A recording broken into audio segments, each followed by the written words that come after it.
ये मुलायम सिंह यादव जब के सीएम रहते 499 अपराधी मुठभेड़ में ढेर हुए थे, वो समाधान था? नहीं, पहले भी इनकाउंटर होते थे। दुर्दांत अपराधियों के इनकाउंटर होते थे पहले भी। अगर यादव जी इनकाउंटर स्पेशलिस्ट हो जाए तो अच्छी बात है, वो प्रशंसनीय है। आप कैसे आदमी को पकड़ के लाते हैं?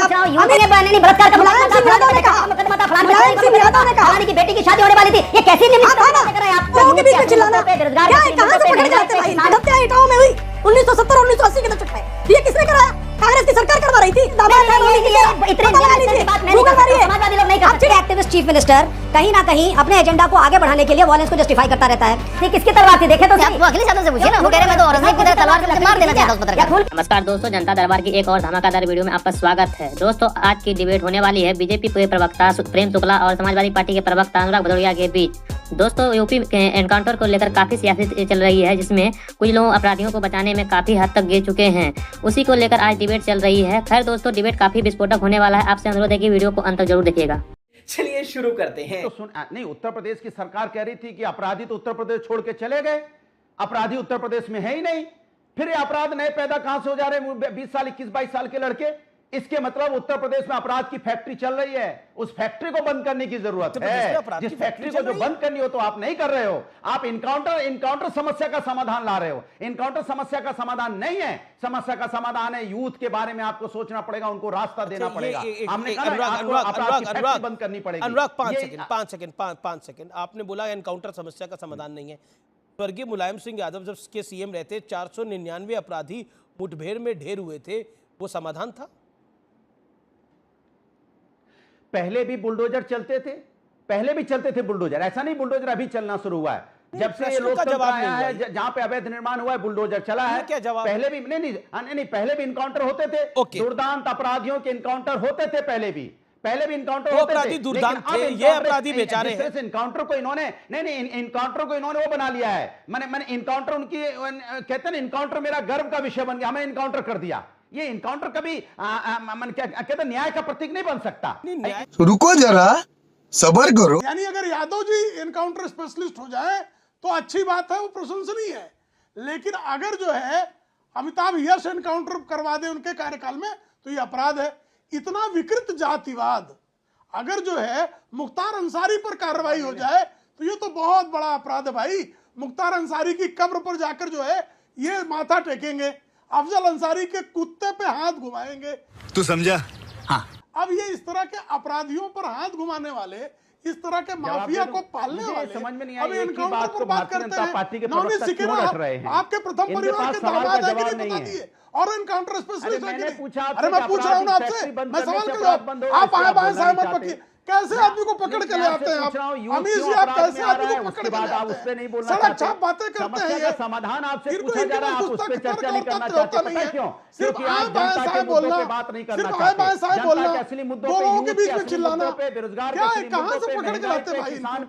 मैं नहीं बताऊंगा। अभी मुलायम सिंह यादव जी हैं, उन पर डकैती का मामला था तो मुलायम सिंह यादव को डकैत जो है व्यवस्था ने बनाया था। शिवपाल यादव पर जो है तमाम आपराधिक मामले थे। आप जिन सैफई महोत्सव जिनके नाम पे करते हैं वो बलात्कार के कुख्यात बलात्कारी थे, तो उनको बलात्कार जो है वो व्यवस्था इटावा में जो है कांग्रेस की सरकार ने उनको बलात्कार का प्रशिक्षण दिया था। सिर्फ जो है मुलायम सिंह यादव और बलराम सिंह यादव की दुश्मनी में 60 हत्याएं इटावा में हुई 1970 और 1980 के दशक में। तो ये किसने कराया? कांग्रेस की सरकार करवा रही थी। विश्वनाथ प्रताप सिंह के कार्यकाल में मुलायम सिंह यादव ने इंटरव्यू देकर कहा कि मेरा एनकाउंटर का आदेश निकला था और मैं जो है गली गली गांव गांव भागकर दिल्ली आया था साइकिल से। तो मुलायम सिंह यादव को जो है आपराधिक कृत्यों के लिए जो है वो कांग्रेस की सरकार ने जो है प्रोत्साहित किया था। ऐसा कहना चाह रहे हैं आप? भाई उन पे बलात्कार का मुकदमा था। किस पे बलात्कार का मुकदमा था? कुछ भी झूठ परोसने चले आते हो आप। अरे किसी ने अगर आपके किस पे था? अरे किस पे था बताइए ना आप। ये नहीं इस तरह का झूठ बोलने से बताइए, आप प्रूफ देंगे। मुलायम सिंह यादव ने कहा नहीं बलात्कार का मुकदमा था, फलाने पे डकैती का मुकदमा था, फलाने पे चोरी का मुकदमा था, फलाने की बेटी की शादी होने वाली थी। ये कैसी निम्न स्तर की बातें कर रहे हैं आप? मैं कागज भेजता हूं आपको। नौनी सिकरा की मैं भेजता हूं कागज। तो किसी नौनी सिकरा को नहीं पहचानते हो आप क्या? नहीं किसी नौनी सिकरा को नहीं पहचानते हो नाम ऐसे ले लेते हो आप? नौनी सिकरा को नहीं शादी होने वाली थी, किस बेटी नौनी सिकरा को नहीं पहचानते? राम गोपाल यादव कुछ भी बोलने को तैयार हो जाते हैं भारतीय राम गोपाल यादव के दामाद है नौनी सिकरा। इतने लगा लीजिए, बात मैं नहीं गूगल कर सकता, मारिए, समाजवादी लोग नहीं कर सकते। समझ रहे हो आप? योगी आदित्यनाथ के केस में सबसे पहली बात है कि जिस दिन से इन्होंने मुख्यमंत्री पद को संभाला है ये एक एक्टिविस्ट चीफ मिनिस्टर के रूप में काम करने की कोशिश कर रहे हैं। अच्छा। लेकिन ये एक्टिविस्ट चीफ मिनिस्टर कहीं ना कहीं अपने एजेंडा को आगे बढ़ाने के लिए वॉयलेंस को जस्टिफाई करता रहता है।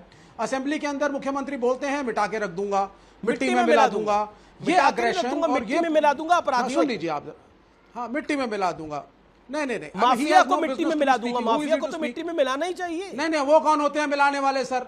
वो कौन माफिया कौन नहीं है वो डिसाइड ही नहीं कर सकते। It is for the court to decide who is he to speak. उनको क्या हक है बोलने का और नारा लगाने का असेंबली में? एक्स्ट्रा जुडिशियल बॉडी है चीफ मिनिस्टर। चीफ मिनिस्टर का काम है अपने डीजीपी को टाइटन अप करो आप, और लोगों को अरेस्ट करो जो गलत हैं, उठा करके उनको जेलों में भरो, और जो जुडिशियल उनके ऊपर केसेस चालू हो, ये चीफ मिनिस्टर का काम है। बस हवा निकल गई। आपने बताया 207 वो कितना होता है? 1% से भी कम। मतलब अगर योगी आदित्यनाथ का केवल फोकस एनकाउंटर में होता तो कम से कम 10-20 हजार एनकाउंटर हुआ करते थे। 207 हुए, 23,000 गिरफ्तारियों में। और आपको अमीश ये भी बात पता होगी, उत्तर प्रदेश रिकॉर्ड हाईएस्ट है कन्विक्शन रेट में। हम लोग अरेस्ट तो कर देते हैं लेकिन कोर्ट में पैरवी ठीक से नहीं करते, चार्जशीट ढंग से फाइल नहीं होती, तो कन्विक्शन जो शांतनु बोल रहे हैं, पहली बार बोल रहे हैं, जो 72-73% कन्विक्शन हुए हैं। जो उत्तर प्रदेश जो फिलॉसफी चेंज हुई है कि लड़के हैं गलती हो जाती है और माफिया को मिट्टी में मिला दूंगा, इसको 7 साल लग गए इस फिलॉसफी को चेंज होने में कि वन डिस्ट्रिक्ट वन माफिया। मतलब मेरठ में कारें चोरी होंगी, नोएडा और गाजियाबाद में गिरफ्तारियां होंगी, प्रयागराज गाजीपुर में सैंड माफिया होगा, कहीं पे लैंड माफिया होगा। ये इंस्टीट्यूशनलाइज थे।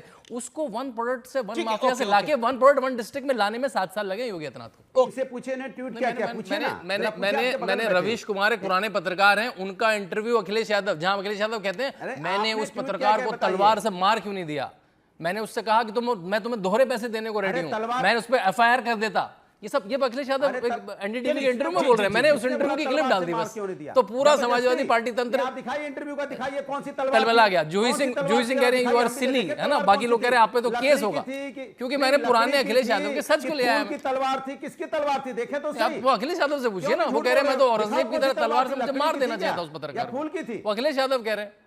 अरे मार देना क्या, मैंने कुछ भी बोलोगे। अखिलेश यादव कह रहे हैं, मैं नहीं कह रहा, अखिलेश यादव से पूछिए वो कुछ भी क्यों कह रहे हैं। उनको 30 सेकंड। अरे आपने किस तरह का ट्वीट किया है, फालतू बात करते हुए शर्म भी नहीं आती आपको झूठ फैलाने का? आपको क्या मिलता है झूठ फैलाने का? भाई साहब कुछ ज्यादा नहीं हो गया ये? आप पता लगा लीजिए कि उत्तर प्रदेश सरकार में इस समय जो नेता हैं, जो माफिया हैं, जो व्यापारी हैं या जो भी अपराधी हैं, उनके ऊपर कितने केसेस हैं, कितने जेल में हैं, कितने बाहर हैं, क्या क्या कर रहे हैं, कौन बालू माफिया है, कौन शराब तस्कर है, किसके ऊपर बलात्कार के केसेस चल रहे हैं, कौन रंगदारी वसूल रहा है, और वो सरकार के अगर करीब है और उनके अगर इनकाउंटर नहीं हो रहे हैं तो ये तो एक प्रश्न चिन्ह खड़ा होगा। अमीश भाई, यही तो राजा का धर्म होता जवाब है। ले लेता हूं मैं। राजा को भेद नहीं करना चाहिए, राजा को भेद नहीं करना चाहिए। संरक्षण प्राप्त अपराधियों को प्रेम शुक्ला, राजा को भेद नहीं करना चाहिए, किसी पार्टी को भेद भी नहीं करना चाहिए। आजकल तो विचारधारा भी भेद, देखिए अब शिवसेना विचारधारा में भी भेदभाव आ गया है। प्रेम शुक्ला, शिवसेना के विचारों की जो दशा है, शिवसेना के विचारों के पतन का जो लेवल आप जान रहे हैं। आजकल बस मस्जिद में नमाज पढ़ना छोड़कर बाकी श्रीमान उद्धव ठाकरे जी सब कुछ कर रहे हैं। श्रीमान सचिन मांझे को तो आनंद दुबे जी पहचानते होंगे, यूनुस ख्वाजा के कस्टोडियल डेथ के अभियुक्त थे वो। उनको श्रीमान उद्धव ठाकरे शिवसेना में ले आए, फिर उनको अपने मुख्यमंत्रित्व काल में रीइंस्टेट किया, फिर वो चले गए एंटीलिया पे बम प्लांट कर दिया। सचिन मांझे तो बड़े करीबी थे उद्धव ठाकरे के, तो उद्धव ठाकरे के करीबी ऐसे सचिन मांझे जैसे मुकेश अंबानी जी के घर पर विस्फोटक प्लांट करने वाले उद्धव जी के इतने प्रिय कैसे हो जाते हैं? मित्र जरा ये भी बताइएगा, ये राजा के प्रिय थे कि नहीं थे?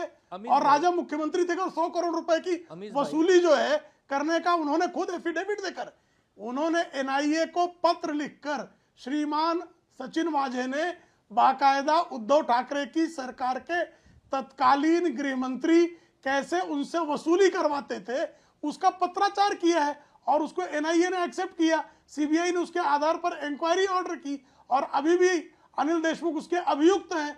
तो साहब, जिसकी सरकार, उद्धव ठाकरे की सरकार, जो पाल घर के संतों के हत्यारों का संरक्षण करती है, जो आजकल जो है मसधारावी में अवैध मस्जिद है। एक जमाने में बाला साहब ठाकरे कहते थे कि ये भोंगे उतार दो मस्जिदों से, आजकल भोंगे से संगीत की बहुत अच्छी धुन निकल रही है। जनता माफ नहीं करेगी। आज का ये डिबेट आई समाप्त करते हैं। आई होप कि आप लोगों को काफी ज्यादा आनंद आया होगा। आनंद आया तो एक लाइक एंड चैनल को सब्सक्राइब कीजिएगा। साथ में आप लोग कमेंट बॉक्स में राय जरूर लिख सकते हैं। चलिए मिलते हैं कोई और लेटेस्ट डिबेट वीडियो। तब तक के लिए जय हिंद, जय भारत, वंदे मातरम।